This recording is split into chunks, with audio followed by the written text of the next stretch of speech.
What's going on, everybody? Welcome back, finally, to another episode of Chalk Talk. I finally have gotten my internet back, but I have not been doing nothing.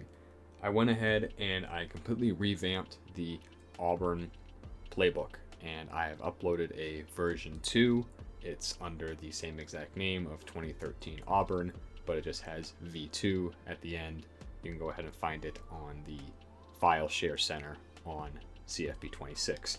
But what we're going to be focusing on today is how you are able to take one formation with one particular look or motion or alignment and create an entire group of plays that look exactly the same pre-snap, and how that's able to manipulate your opponent's defense and how they think to be able to succeed well on the offensive side. So we're going to go ahead and get into it. The formation we're going to be working out of is gun spread Y flex. This is in the playbook, so you don't have to worry about it. These are all the plays that are in there. And we're going to first get into it by talking about how motion affects the defense. And the motion that we're going to be talking about today specifically is a short motion, or a type of short motion. So motion does a lot of things to a defense, and right here it talks about kind of the type of motion that everyone knows, which is how you're able to get context clues to be able to identify what the coverage is. So if we have the tight end out here and he's motioning in this way, if the corner moves all the way with him, you're probably getting a man tell. But as we're seeing in this situation, how they're bumping over to where now the corner is aligned over the Z, you're likely to get zone. And that's one way that you can use motion to help you out. But another way you can use motion is to simply just manipulate the alignment of the defense. And the way we're going to be doing that with this motion is by taking our outside receiver and motioning him in right behind our other receiver here and creating a stack look. And this really messes with defenses, because stack and bunch, the things that you can motion into really easily, that forces defense to utilize checks on their side. And if you don't get into those checks, you can really be beat badly by bunches and stacks. And so that's what we're kind of going to be doing here. Now, this type of motion, as far as how Auburn would call it, they would call this, I believe they call it Zin in the actual playbook, but this isn't a tight end who's motioning. So we had a similar kind of motion when I played in college when I was a tight end. So this kind of motion, at least in my lingo that I would know, would be called yin, right? Y-in. We got to keep it pretty simple for the college students. So that'd be yin motion that we're doing here. And we're just going to be doing a variant of that as we get into the actual plays here. So the first play we're going to be looking at here is not the play that Auburn has in their playbook. That's going to be a little bit later, but we're building up to it. It's going to be a simple quick screen. So all we're going to get here, wide receiver motions himself in behind our tight end who's split out wide right here into a nice stack look. And the only thing that you need to know is that this is a quick throw, right? We're going to go ahead and get one look at it right here. This is not a set and drop back. This is a catch the ball and throw it, right? This is something where you would be doing a drill as an offense, where we would just be pitching the ball to the quarterback to simulate a snap. And it is, however you catch the ball, you throw it, right? You should be able to make this throw without even having to feel the laces, right? So it is a quick throw. As soon as the quarterback opens his hips, you're throwing this ball and getting it out. So we're going to see it one more time. And if you can time this up, it works really, really well. So we're going to go ahead, get the motion. And as soon as those hips are open, we're throwing the ball. Now, as far as the blocking on this, we'll go ahead and get to the next play so we can kind of talk about how the blocking is. It is very timing dependent. So you want to wait to throw this about a millisecond more than you think you might have to. Those first 2 reps were a little bit early, because if you throw it too early, the blocking kind of gets messed up. So the easiest way to understand how blocking for screens works is that everyone is blocking one man out. So in this situation, we have 2 blockers in the screen. We have the tight end and the running back. Now, the tight end, he's going to be responsible for blocking the defender over number 1, the guy receiving the screen. So that's the corner. So he's responsible for getting out to him. And then the back is responsible for blocking the man over the tight end. And now what this will create is it'll create a very nice running lane right here for us as the receiver to get up into. And now it's just a one-on-one with the safety. And if you get a one-on-one with a safety, whether it's in the running game or in the screen game, that's a victory, right? We want to treat screens just like an extension of our running game. So getting 4 to 5 yards on the screen is fantastic because you would take that every day if you were just, say, running inside zone. However, if you throw this ball a little bit too fast, what happens is the tight end kind of freaks out and he decides instead that he's going to try and block this guy, and that leaves the running back to have to get all the way out here to block the corner, which doesn't lead to as good of angles, and it doesn't create as nice of a running lane for us. So you want to be a little bit more patient than you think, but you still want to throw this ball here. This is good, right? I let my quarterback go ahead and open his hips fully, and you see the ball is out. Well, you see it's actually even a little bit still too early because you see we're making contact right here with the tight end on the linebacker. But you do want to let him open up his hips. But you see, we still get a really good block. And because the defense is running, we came out in a quarter shell on defense and this corner is off, it gives the running back time to get out there. If the corner was pressed, first of all, you probably wouldn't want to run this look. But if the corner was pressed, that would lead to problems if you didn't throw it with good enough timing. So a couple more reps here that we're going to look at. This is a really, no, that's still a little bit too late because the linebacker is still dropping with the tight ends. We still don't get that perfect blocking. We still end up getting a good amount of yardage. But this is a fantastic quick screen that I like to use. Really, really nice. A goal line play also. Quick screens are nice. That was good blocking. There we go. We do get some good backside pursuit from the Mike linebacker here, but we get really good blocking and we're able to go ahead and scamper ahead. Get 4 or 5 yards. That's really good for a screen. But this is great as a goal line play also, like say from like the 5-7 yard line. You motion into the stack, especially when you're getting something like man coverage. If you can get the good blocking, it's a really nice play. I also love starting drives out with this because it just gets you moving. It gets you outside, so it's almost an extension of, say, if you just ran like outside zone or like toss trying to get out here into this area. It makes the defense run, and it's a great way to start the drive out. We still don't get the perfect blocking here, but you get the gist of it. This is a really, really nice play. It hits really quick, and it sets up everything else afterwards. So we go here. Our next play is going to be a fake screen wheel right off of this. Now, this play is very hit or miss, and I recommend that if you're going to run this with a tight end, you need this guy to be an actual vertical threat. In this situation, this is my Rice Dynasty team. This tight end is not a vertical threat. He has like 75 speed, if that. So this is not a situation where this vertical route is going to actually win, especially against an off corner and quarters. So I'm just going to kind of show you here. See the corner, especially now that we have the smash check in quarters and in cover 3. There's really no threat here to the corner. I went ahead and shifted. Now we're running cover 2 on defense. This is a situation where you might be able to get it, but you see the corner, he's playing this really far off. If you got cover 2 hard flat, then you have the chance for that hole shot between the safety and the corner right here. But that's why, if I'm going to run the fake screen to the wheel, what I actually want to do is flip the play and make sure my slot receiver is running it, right? Because this is 11 personnel, so we have 1, 2, 3 wide receivers, and then 1 tight end, 1 running back, right? And this is really nice because you can come out with 11 personnel. You can come out in anything, right? We saw in the last video, we came out and we had the tight end in here as a blocker. In the huddle, the defense doesn't know what you're coming out in. You can come out with a really compressed set with the tight end in line, or you can come out with him split out. So that's really nice. But then you get put in situations like this where, especially if this is a primarily blocking tight end, you're going to have some trouble with getting vertical.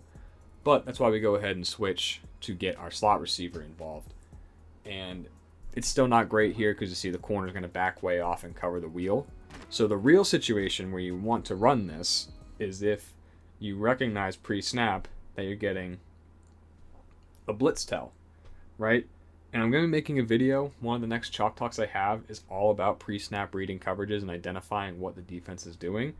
But right here, we get a really nice pre-snap tell that this is cover 0 because we get all of the defenders on the second level, primarily the corner and the safety. They're on the same vertical plane. Right? If you draw a line from where they are, they're aligned exactly at about 8 yards off the ball. Same thing on the backside here. The motion's already started, so the corner came in here to play it. But when you get all of the members of the secondary kind of on that same vertical plane, I know that JT O'Sullivan calls it birds on a post, right? If you think about birds sitting on a telephone wire, they're all on that neat line together. When you see the defense doing that, that's a great tell that you're getting cover 0. So if you see that, and you got a fast slot receiver like I do, and you have that matchup, this is your opportunity to really utilize that wheel, right? And this is a situation where you got to put some air under it and let your guy go ahead and get it. It's not a high percentage throw, that's a guarantee, but it's a really nice way to stress the defense vertically. And you definitely want to make sure that your line can pick this up. We get good protection here. Just put some air under it and hold on to the ball, please. Don't drop my ball. But we're going to go ahead on this next rep and we're going to get it, right? So this is one of the things when you get blitzes. I feel like a lot of people, when they get blitzed, are really, really scared to throw the ball deep. And they're going to look for a check down. For me, if I see cover 0, I want my shot, right? Because I know I have one-on-one, right? It doesn't have to just be this, right? But we're one-on-one here. We're one-on-one here, right? If we can dial up a deep shot against a blitz, that's the perfect opportunity. Who cares if we got to let the ball go a little bit quicker? Just put some air under it. Just like we do here. Put air under it. Let our guy go make a play, right? And so we're going to get into this more with some of the other passes once we get into the actual drop back portion of this video. I'm not scared about sending all my receivers out in the blitz because I know the protection, I know who's hot, and I know where my hot read is. So once you get that kind of comfort and understanding in your offense, you'll be really, really excited to see a blitz look because then you know that you have one-on-one or someone's going to be wide open. So our last play here, kind of in this screen variant, actually no, we're going to stick with this play one more time because I just want to show you, if you do get off coverage here and you're trying to throw the fake screen to the wheel, doesn't matter, right? This is covered. That's okay. You know what's not covered? The screen. Just dump it. Dump it off, get 5 yards. Treat it like a running play. And you live to play another down, you got 5 yards. And that's still a success, right? I feel like a lot of people, they envision screens and they think about these big explosive plays that go for 50-yard touchdowns. And yeah, that's nice. But all the screen is an extension of your running game. And it's a different way to get a different player the ball in a different way than you normally do. So that kind of yardage there on a, not even a design screen, but just a kind of backup plan to the shot play, we'll take it. Now the last play in the screen set, this is probably the one that works a lot better. We get a cross screen from the running back. So you see all of the routes from the receivers are the exact same, right? We're motioning in here, faking the screen. We have the wheel and we have our 2 over routes, right? But we have the running back going across here on a little dump off screen. One of the big things with running screens in Madden and CFB is to not screw with the drop back of the quarterback, right? You want to let the left stick go and let him do his own drop. When you hold the left stick back and you just pull all the way back to get as much space, that's when you get inaccurate throws. And that's when you get people saying, oh, screens don't work, right? That's when you get inaccurate throws or not as good of throws. It's when you manipulate the drop back. So you just let him go. It feels really unnatural because everyone's running at you. You're probably going to get hit, but this is the explosive play opportunity that you get. Now, I'm not thrilled with screen blocking because I think the offensive linemen in general are just far too slow. But we get out here, there's no one here to the defense. All the vertical routes have pulled defenders way away from the ball. Now, ideally, we would actually get inside of this block by...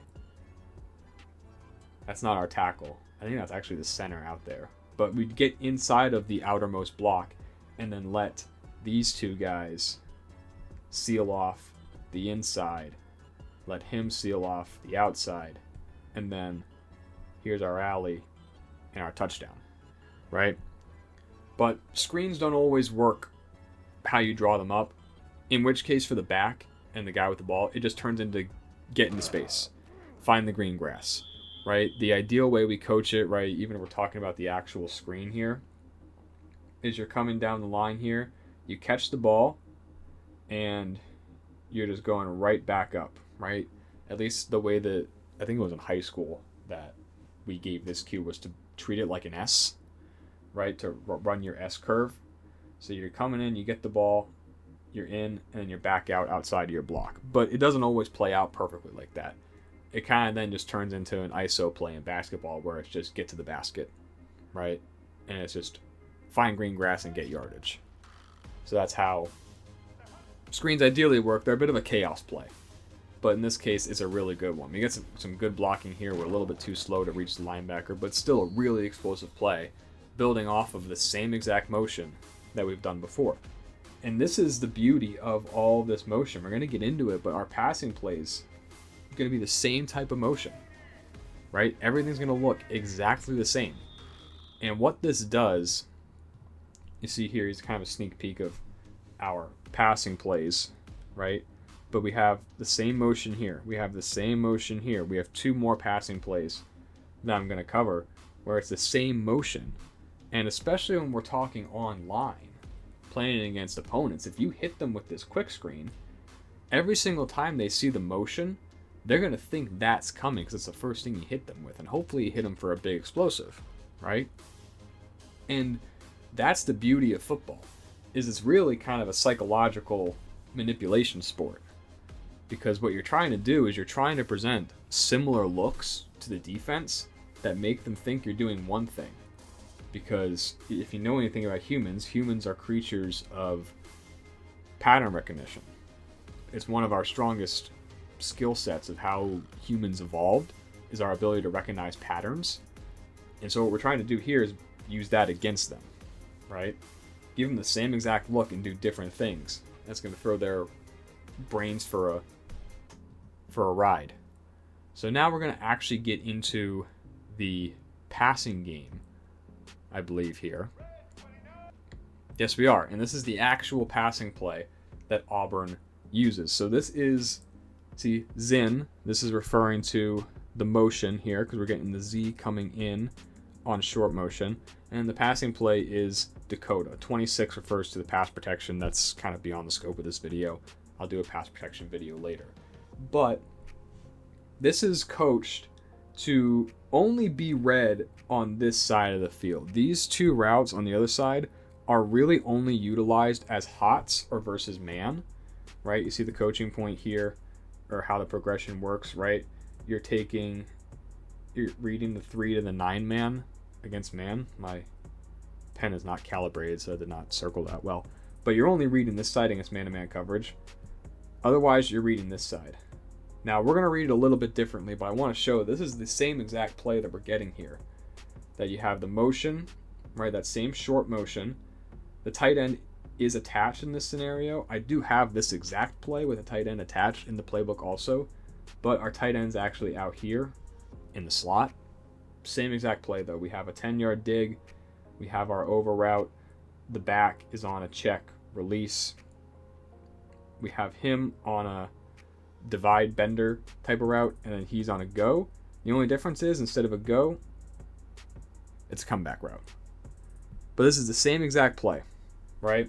And I'm going to kind of coach you through how I like to read it, utilizing the whole entire field. And we're starting out here against a middle field closed structure, which is very obviously going to be cover 3, right? We got one high safety. The corners are 8 to 10 yards off the ball. If you play online, you see this look all the time because everyone runs cover 3 online. And this is my number one play whenever I decide to venture into playing online that I use to beat cover 3. Now, you do need some time here.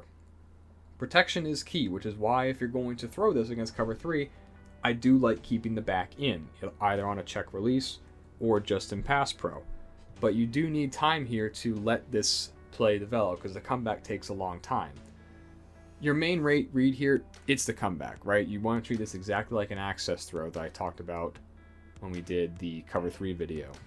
So you're going to get your slot running off the curl flat defender and also occupying the attention of the deep post safety, in which case this corner, who essentially is in man-to-man against the wide receiver, will never be able to stop the comeback up here, right? Unless you get a route commit, in which case you're running the play too much and you need to diversify your play calling a little bit. But this is a fantastic throw against cover 3. See, it takes a long time for it to develop, and if you don't have strong pass protection, it can be a bit of a tight throw. But it's there every single time against any kind of middle field closed structure because there's no one there to help you out. And even if this was man-to-man, if this was cover 1 man, right, it's the same thing. It's a comeback route. And anything with a break like that, a sharp break back towards the quarterback, is going to be money against man coverage. Now, one thing, I believe you're going to see it on this rep, you actually can't really step into the throw. You see here, I actually stepped up in the pocket and then threw the ball. When you do that, it throws the ball way too high, and that's when you get our favorite knockout animation in the game, where the corner just drives his helmet into the receiver's back and he goes flying and the ball pops up in the air. In this case, we actually come down with it. But you really can't lead the ball in any way other than out towards the sideline when you're throwing this. I believe this rep here, I try to lead the ball down to bring him back towards the ball, and you see it throws it at his feet. Right, so if you're going to lead this, you have to try and lead it out towards the sideline. So you either got to go straight to the sideline or kind of up and diagonal like I do there. And that's able to create enough separation also where he doesn't have to jump for the ball. Because if you leave your feet against man coverage, which is what cover 3 match essentially turns into, that's just asking for a knockout or some kind of problem here. You can try and throw this seam ball to the slot. I would really only do it if you have a guy who can absolutely win in the slot. This guy's pretty good that I have, but I think we're going to run it once here, and just the post safety, especially with the motion, he shifts over to where he's not in the middle of the field. He's aligned to the weak side of the passing strength, and he's just going to be able to cover this no problem, right? You see, he's got his eyes on the quarterback, and we're going to let this ball go, I think. No, we're throwing one more comeback route. But lead it to the sideline, right? Lead it to the sideline, and good things will happen to you. But the post safety, he's able to collapse and play on the seam so easily because of his positioning. We try and lead it outside, and it's just not a great throw. I know that Zando a couple of years ago did a video talking about this kind of concept here and how you can always peek the seam to see if he wins fast. You can still do that, right? But this is a throw that needs to be fast instead of letting it develop for a long period of time because you need to get the throw off before the post safety makes a play. Now, we're going to shift over here and discuss what happens when you get a too high structure, right? So we only read this side against single high. Against too high, we're back over here and we're reading our basic to our short motion cross to the back. So against quarters, what you're going to see here, this throw to the basic is always going to be open. And when I say basic, I mean a dig route that's kind of the other name for it. I remember when I was in college and I first heard people referring to a basic route. I'm like, what the heck is that? It's just a dig route, right? And I use the term interchangeably. But we're going to go ahead and get the motion here. And if you just think about how quarters is going to play, right? He's man to man on the wide receiver, unless he's going under, in which case he's zoning out. So in this case, in this play, he's entirely useless. The corner is doing nothing of help here. We're going to get a jam from the apex before he also zones out, in which case he's entirely useless also. He'll be a bit useful picking up the back as he goes out here, but that's it. The Mike will be the one picking up the crossing route, so it's not very useful of a route here against quarters. But what we have, the basic, because that's more than 10 yards and that's vertical, the safety will be the one responsible for him. So that your window is going to be between the jam of the apex and the safety clicking, right? We don't even get the jam here actually from the apex. That would be an F or a -1 on your coaching grade here. But you see, the dig's open before the safety's even able to trigger. Now, this is a pretty bad defense in terms of play recognition ratings, so against a better defense, you'll probably see a bit better reaction time. But against quarters, this throw is here, especially if you don't get the jam. And with the motion, you saw it just a little bit before the snap. The linebacker actually backed up a little bit. That's because you don't really want to press a stack, because that's how you're able to manipulate the defense. If they try and press the point receiver in the stack or the bunch, that's where things can really get bad for you as a defense. So they back him up a little bit. But you see, this throw is always open. That dig route's always going to be open, right? Now, one thing I don't like, again, this tight end here, not exactly a massive athlete. So he runs that dig route kind of janky, and he like stutter steps before making his cut. That's too slow for me, right? Too slow. We're going to get a look at it again here. What is that? What are we doing there? You know, I was an offensive lineman for my first 2 years of college before moving to tight end. And even I could run a dig better than that when I moved to tight end. So I don't know why they have that kind of janky animation in there of him doing a stutter step and trying to fake out nobody. But, I mean, obviously it's to do with his route running being low, but I think it's really funny that he runs a route that badly. But sometimes that can actually screw you up. So what we do, we flip the play, right? And now we're going to get our fast slot receiver running the dig route, and it's much cleaner. You see here, there's no wasted movement. We're able to get that throw out, and there's even less time now for the safety to trigger down on it. Now, if we get a look, say a cover 2 look, right?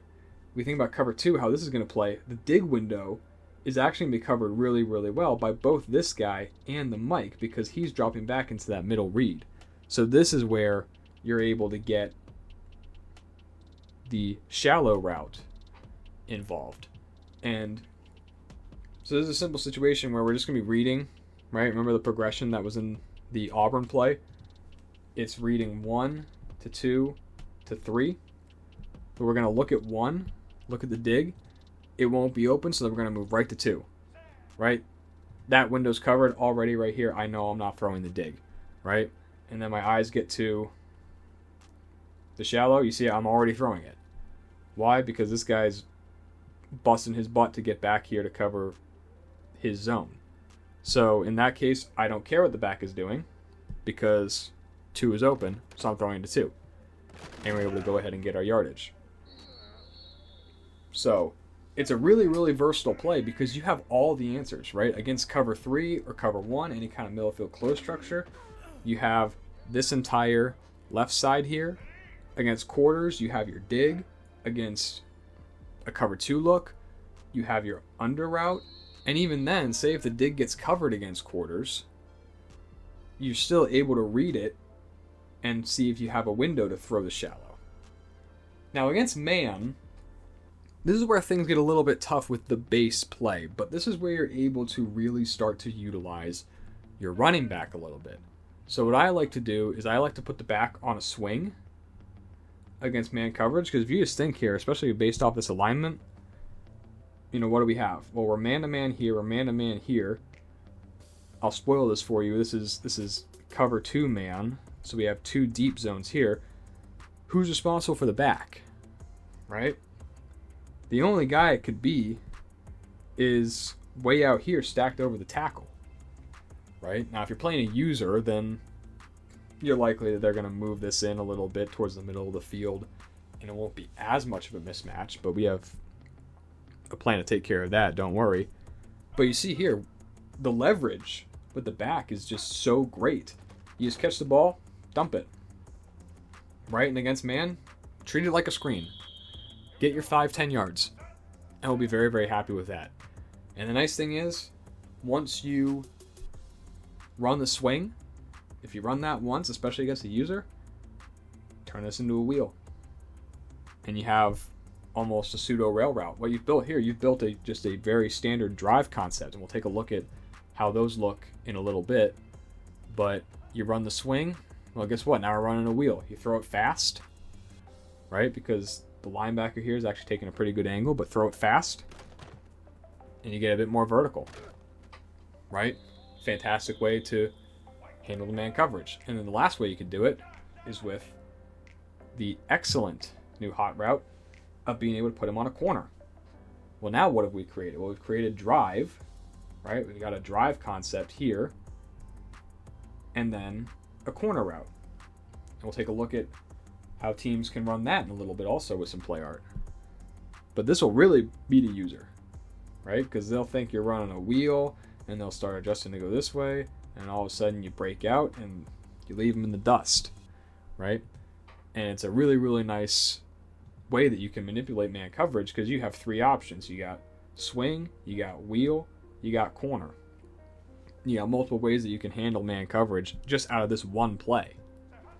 So I really, really like running this play. See, he makes that second break, get the ball out, and that's a big explosive play for us. So we're going to take a look here. This is almost the exact play, at least on the backside, with our drive concept. Right now, this comes with a motion for the back out of empty to come in. We don't have that, but it's the same exact thing. This is a real concept. This is a drive concept, and you could run this out of bunch too. Say if he was here, what you'd probably get is him running the dig, him going underneath, him running the wheel, or some kind of combination like that. It's all the same concepts. We're just manipulating how we show them and how we present them to the defense, and incorporating that little motion that, half an hour ago we started out talking about just a simple screen with. We're still building off of it. And this is how teams build their plays and design their plays. So this is one example of it. And now you're going to go ahead and see drive corner, right? So what we got here? Point man runs the corner, and we get our drive. Same exact thing, right?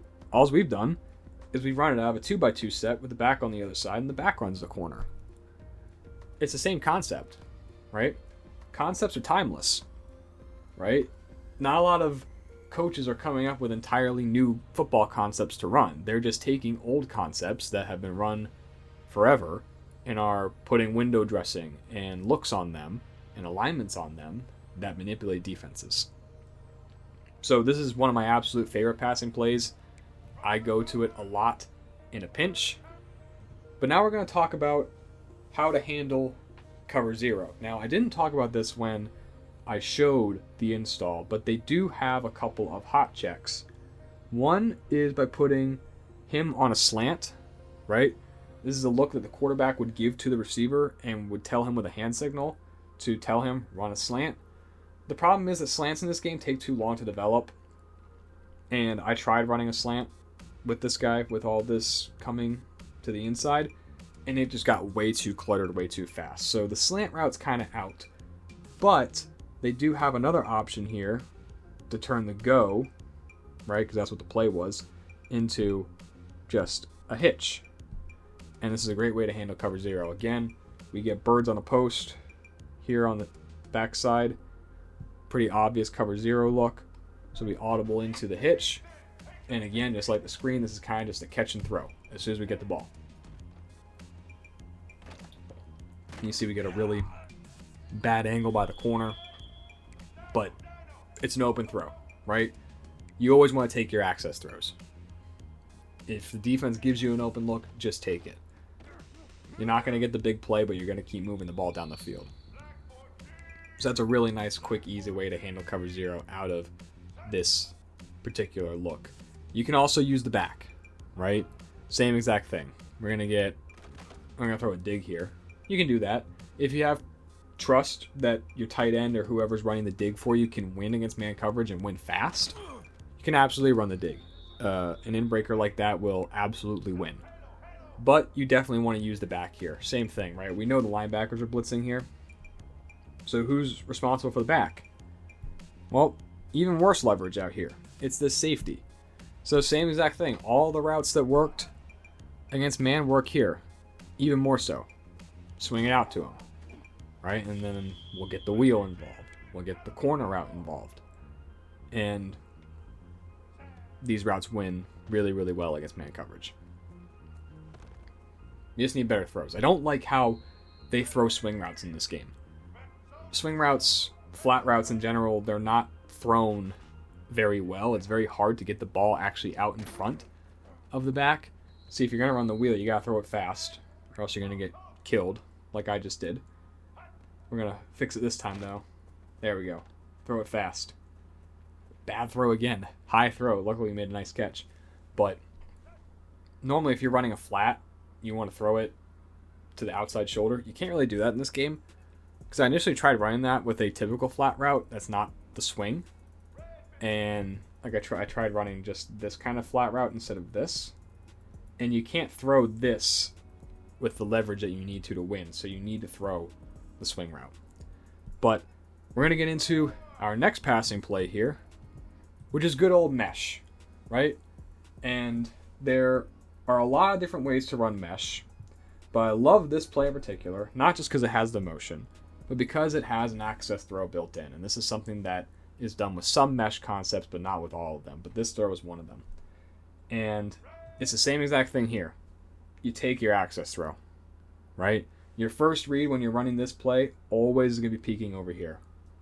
Is there an opening? Do I have an open space to throw this out route into? In this case, this is off coverage, cover 3, middle field open, or middle field closed, excuse me. And this is a very obvious look of, yes, I have my access throw. So we're going to get the motion. We'll get into how to read the mesh in a second, but we have this throw right here. We're going to take it, right? And there's no adjustments you need to make whatsoever to this play. That's why I love it, because you have all the traditional elements of mesh up here, which we'll talk about, plus the access throw, which is something that's very, very popular in the air raid systems, and Mike Leach always used a lot. So we'll run this a couple more times. You do have to wait a little bit. If you throw this too early, you can get this situation where the corner's going to drive on it before the break's made. So you got to let the receiver make his break and then throw the ball. We're going to get that right here, and it'll be a much cleaner throw. There's tons of space here. Just take it. Just take the space the defense gives you. But why do you run mesh? You run it to beat man coverage. Now, there's a couple different ways that you are taught how to read mesh. The way that Auburn taught it is that when you run mesh, there's always one guy who's designed to go over and then one guy who's designed to go under. And that's how you create the mesh, right? Because you're getting the defenders here to run into each other with the two crossing routes, and one of them is going to open up. Now, the way that Auburn does it, they say that whoever is the underman in the mesh, so let's kind of over-exaggerate this. So, like, there's our overman, here's our underman.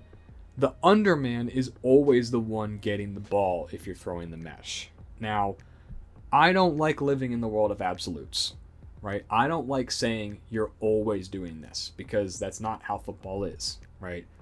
If it were a game like that, then we'd play it on paper with numbers and records, and we just say that the number one team in the country in the preseason is going to be the champion, right? So the way that I knew how to read mesh is that you're basically just going to stare at this point in the field. Because what's going to happen is the routes are going to intersect here, and then you're going to have this route by the tight end. This is called an OTB route, which stands for over the ball, right? Because he's sitting down, right, over the ball in the middle of the field. And if you stare down this spot right here, all 3 routes are going to come right into your point of view. And then it's just simple reaction, right? Don't predetermine, oh, I'm throwing it to this guy, or oh, I'm throwing it to this guy, right?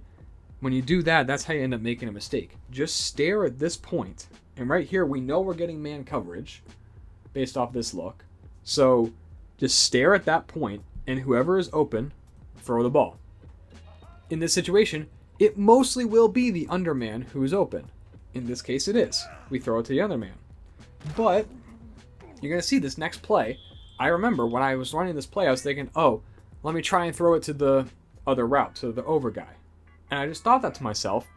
And you're going to see, I stare him down. If I was looking at this midpoint, I'll see the underman is open. And I should throw the ball to him. But because I thought to myself, just briefly for a moment, oh, let me throw it to the overman, my eyes set on him, I throw it, we complete it, but we don't get as much yardage. So that's why I just love looking right at the midpoint, and you'll be very surprised when you do it.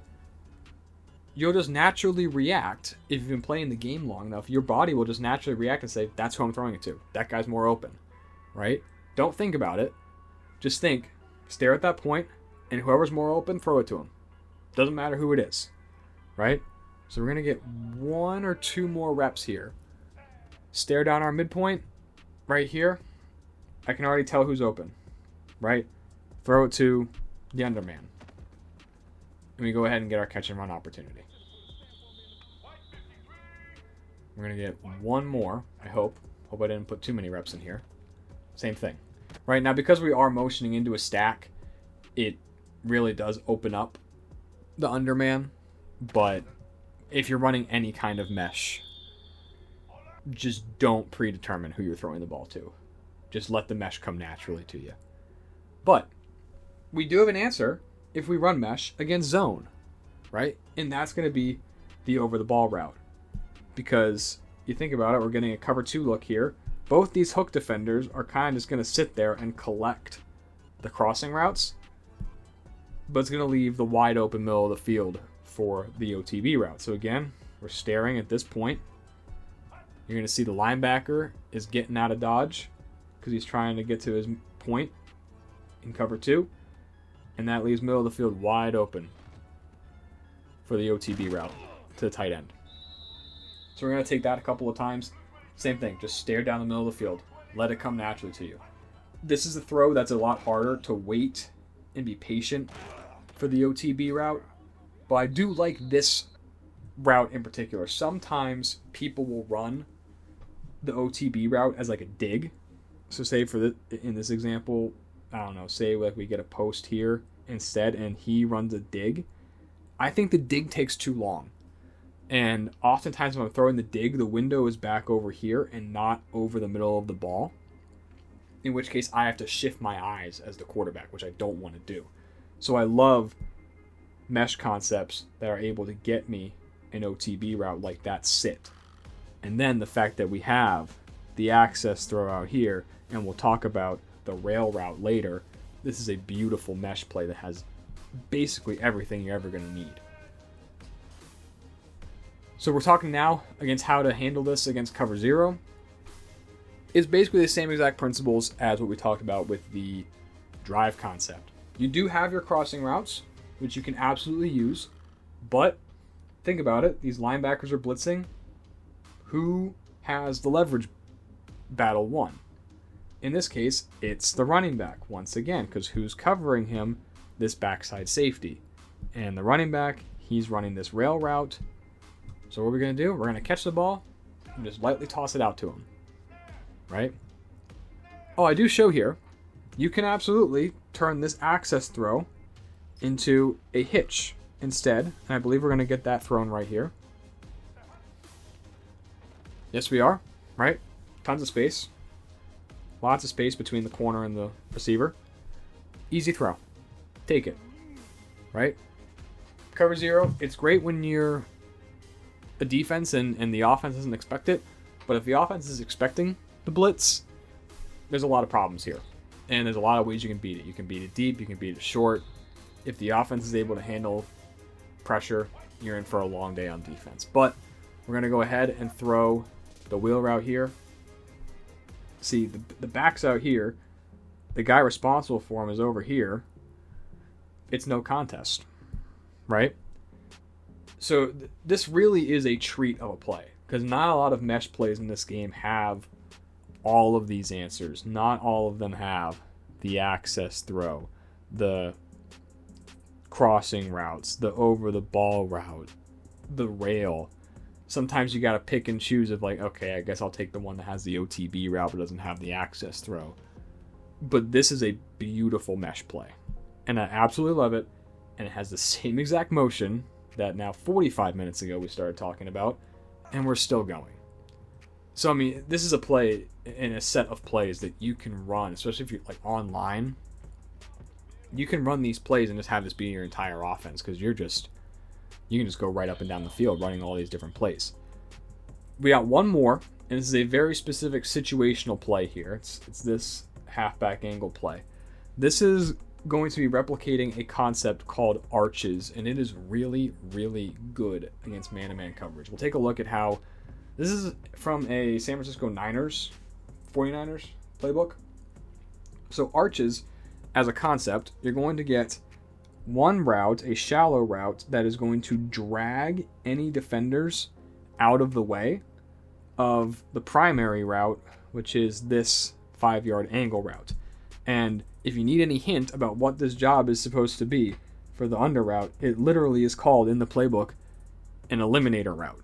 Because what are you doing? You're eliminating the defense to open up the throw for this route. And this is just simply the Texas route that is in game.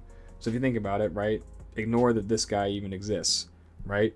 We motion in, we're running our eliminator route, we run the arch right behind him, and we get a really, really good matchup, and this especially is good against man-to-man coverage. We're going to go ahead and take a look at it. So the only complaint and only bit of information I need to give you about this play in particular is that he often runs into the tackle, right? The tackle will set out wide, and because this is a video game of coded ones and zeros and not real human beings that have the ability to, I'll widen this out and then go, he's just going to run straight, and most of the time he will run right into the tackle. But we're going to go ahead and get this going. So you're going to see our eliminator route is going to come in motion. Same exact motion we've been building this entire series of plays around. And you're just simply reading 1 to 2. It's a great play to run against man coverage. And a nice little change up, especially if you're running mesh, right? Because you're going to get this guy, probably user in the middle linebacker, trying to cover all the crossing routes. And he'll see this crossing route, and he's going to dive down on it thinking, yeah, I got you here, buddy. And you got a little Texas route coming right behind him. It's a beautiful play. So let's go ahead and get our motion going. Here we go. See right here, yeah, we don't run into the tackle, we run into the defensive end actually. But you're going to see, look at the way we win here. We win so fast. Now, I will say this linebacker is not very fast and not very good in coverage, but we win so fast off the angle route. You see the eliminator drags the corner out of the way, and there's no one here in the middle of the field against this man-to-man coverage. Now, we need to throw a good ball, and we need to catch the ball, but you get the idea, right? It looked good on paper. Execution, not so much. We're going to get the play here, and this was really bad. My goodness, did you see how much space is created right here? Look at that. You put that to music, and the film room's going crazy the next day. It's a fantastic play. You can see this concept all the time. I mean, you see this is one of the most popular plays if you run bunch, right? So we go ahead and say this guy comes in here, he's here, and say he's here, right? What do people like to run, right? They come in, they're going to have, goodness, I haven't played online in a long time, so it's like something like this maybe, right? That's one of the most popular plays that people run out of Gun Bunch in particular. When I did play online a couple of years ago, that's all people would run. And they don't even know that they're running a fantastic concept. They just see that they just know, oh, the Texas route's really good in this game, I'm going to run it. But this is a fantastic concept, and it does give man coverage a lot of trouble. Now, if for some reason, I don't think you're going to see it here, but if for some reason the Texas route is covered really well, this, my goodness, and if we could get a good throw, these highlights would look a lot better. But if for some reason you don't feel comfortable throwing the Texas route, you have another really good route here against man coverage, which is the sit route, right? We get that 10-yard curl from the tight end, right? And it's the same thing I talked about with the comeback route against man coverage. Any kind of route that breaks back to the quarterback against man coverage is almost always going to be open. Because you look at all the space that we have between the tight end and the linebacker, right? It's a ton of open space. So you can absolutely take that if you want, right? Now, it's not part of the true progression, but I would definitely say there's nothing wrong with reading this 1, 2, 3. You could absolutely do that. I don't really pay attention to the front side here. I don't think there's anything great here that these routes offer that isn't already provided to you by the primary side of the concept. But it's a great concept. And all these plays, I mean, these were 6 plays I talked about, and we've now talked for almost an hour about just these 6 plays. No runs, right? We have a screen, a fake screen to a wheel, a fake screen to a cross screen, and then 3 passing plays, all of which, 2 of which are very strong against multiple things, and they all have very particular strengths against certain coverages. So this is how we build plays and design our game plan and our playbooks, right? You get one motion, one look, one alignment, and you start building from there. And if you go into this playbook that I've uploaded, you'll look at it, you'll see it in the audibles, right? A lot of the audibles, it'll be a run and then a play action built off the same exact run concept. I particularly look for runs that have a play action in the formation that have the same motion of the line in the back, because you want everything to look exactly the same to manipulate the mind of the defense, right? Humans are creatures of habit, and it actually works in the video game, and it'll especially work against users, because at the end of the day, the person controlling that 1 and 0 running around online is another human being, and they will be manipulated by the psychological pattern recognition just like any other human being. So I hope you enjoyed this video. I hope we didn't ramble too much. It's my first video in what will be over a week now that I've finally got internet back. I got a lot planned. If you want kind of a loose timeline or guide to the videos I'm going to be putting out, I did in my community tab. I'm going to be trying to get the Rice Dynasty video out. I've already played the North Texas game, and I'm getting ready for our postseason games. And I have a couple more Chalk Talks planned. The next one will be about reading coverages, because now we've talked about, oh, you need to run this play or read this side of the concept against middle field open, middle field closed. What does that mean? What happens if there's 2 high safeties? What do I do? Right? I'll talk about it. I have an idea for some pass protection stuff. I'll obviously dig into discussing this playbook more. And then there's a possibility of a new series coming as well that I will not spoil, because I haven't decided exactly when or how I want to do it. But I really appreciate you all taking the time to watch this. I hope you enjoyed. I once again apologize for the massive delay between videos, but we're back now. I hope I don't lose internet again for another week. But go ahead, like the video if you enjoyed, subscribe if you haven't already and are new, and I will catch you guys next time. Take care.